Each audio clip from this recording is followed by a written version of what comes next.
Welcome, everybody, to this week's podcast episode for the Financial Freedom Podcast. I'm your host, Dr. Christopher Liu. And as you know, we talk about 4 different types of freedom: time, financial, location, health freedom.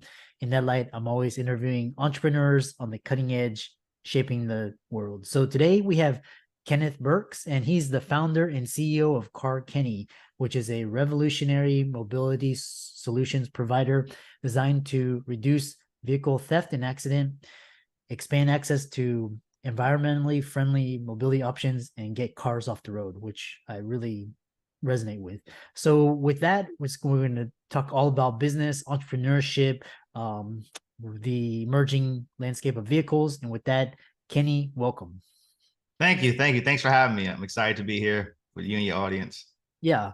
You have a really interesting because you're basically combining so many different things into a platform. You're doing data, AI, changing the way the car industry is working. So tell us more about yourself and how you got started.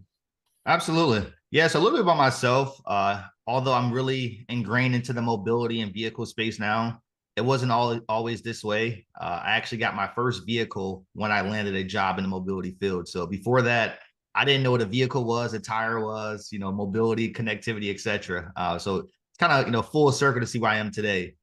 But just a step back in terms of, my background, I'm originally from the East Coast, Newark, New Jersey, born and raised there. I'm an East Coaster, through and through. Went to undergrad back on the East Coast, got an applied mathematics degree. And during that time, I was looking for an internship. Math guy, math background. I'm just, throwing darts at the wall for an internship. And this company called Bridgestone got back to me, and they, sold tires, had automotive stores and things of that nature.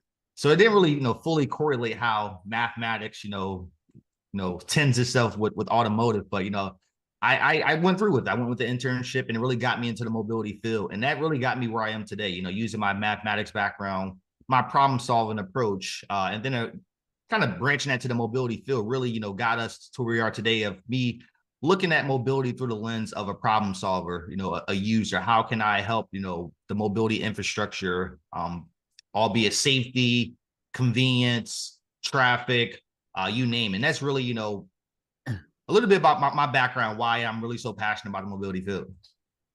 Yeah, really interesting. And we'll go into it.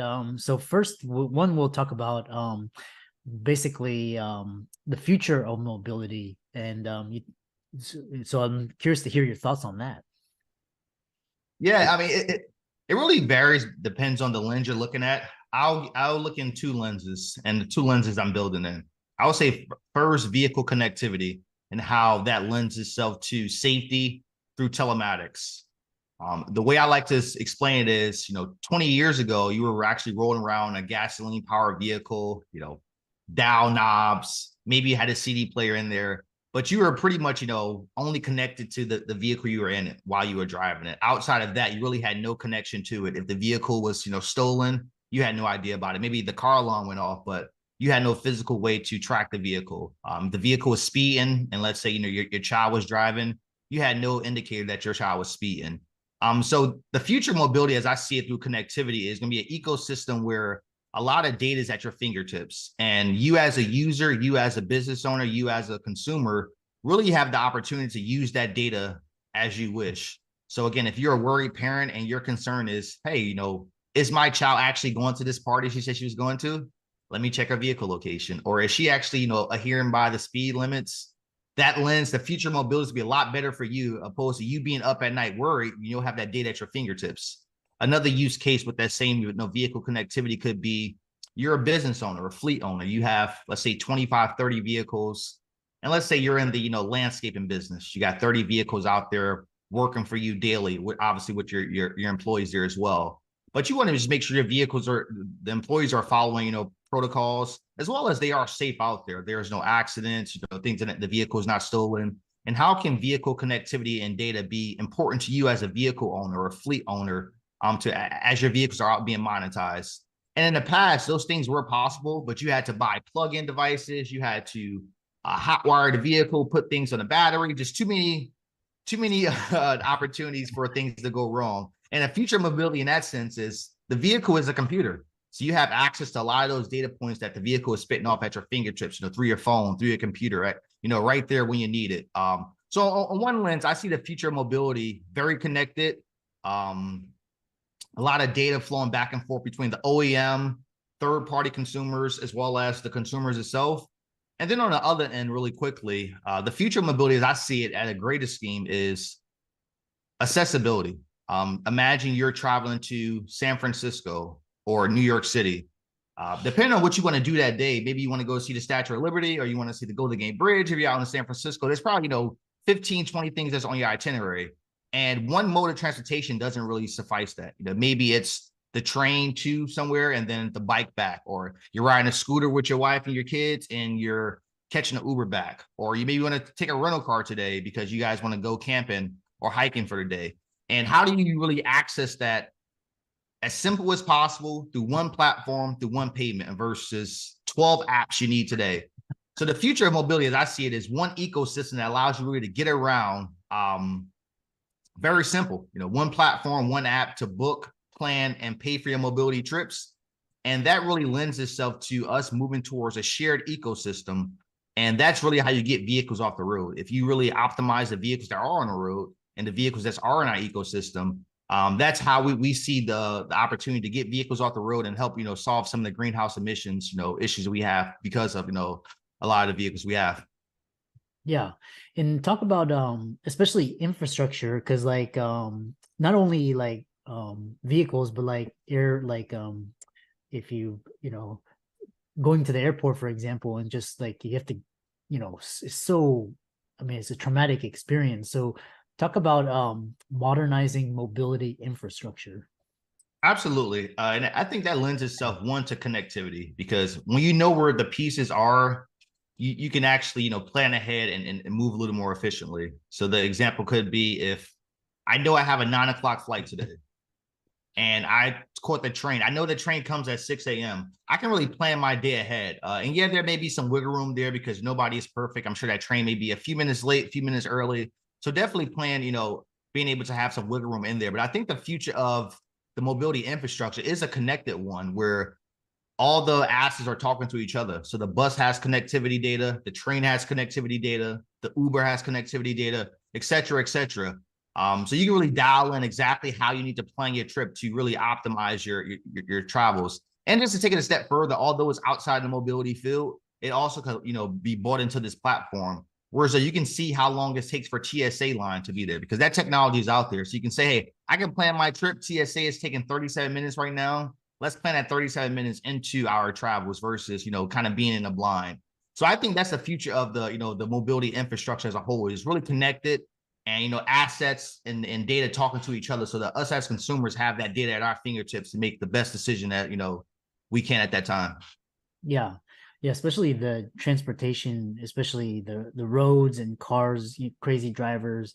It would be interesting if you have like autonomous vehicles, and then like they're all connected through the internet, so they know like to avoid it, and so basically eliminate traffic accidents. So tell us about vehicle safety and security. Absolutely. I mean, you hit on an interesting point, and that's a little deeper conversation I love to have, but typically I'm not going that deep into the grains when I'm talking about vehicle security. Typically, I'm talking about just kind of base level vehicle security, because I'm from Newark, New Jersey, and it was unfortunately crowned, stolen car capital of the United States, back in the 90s. So I'm very accustomed to, seeing stolen cars, knowing family members whose cars were stolen. So even at the baseline level, vehicle connectivity could be a deterrent to thieves out there, knowing that, hey, this vehicle is tracking me. It maybe has a low jack in it that may be shut off and, cops find me. But also you as a consumer knowing that, hey, my vehicle was stolen, but there's a little peace of mind knowing that the vehicle is parked 2 blocks over and I can go retrieve it, or, tell the police officer that is there.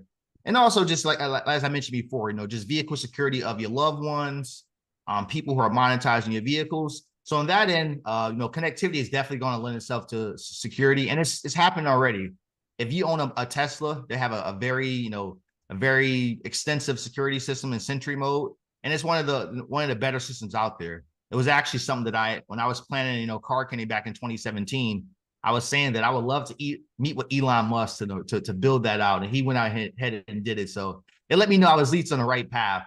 But to the other point really quickly, and it's a very interesting one, because I hear that a lot of talks about, autonomous vehicles, and are they safer or, less safer than your typical driver?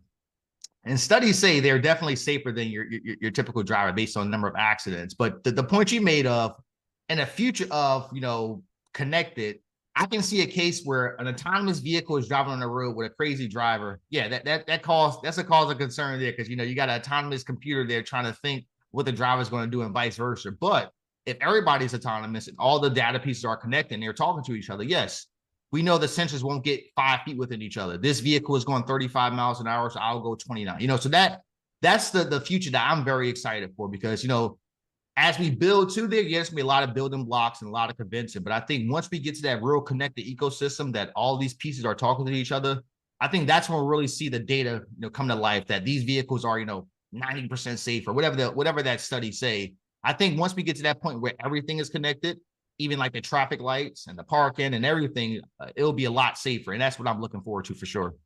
Yeah, it's interesting because basically, the Gen Alpha and then the younger generation may not even need driver's license, because all they need is a smartphone and they can call a Uber or whatever, and it's like something really affordable.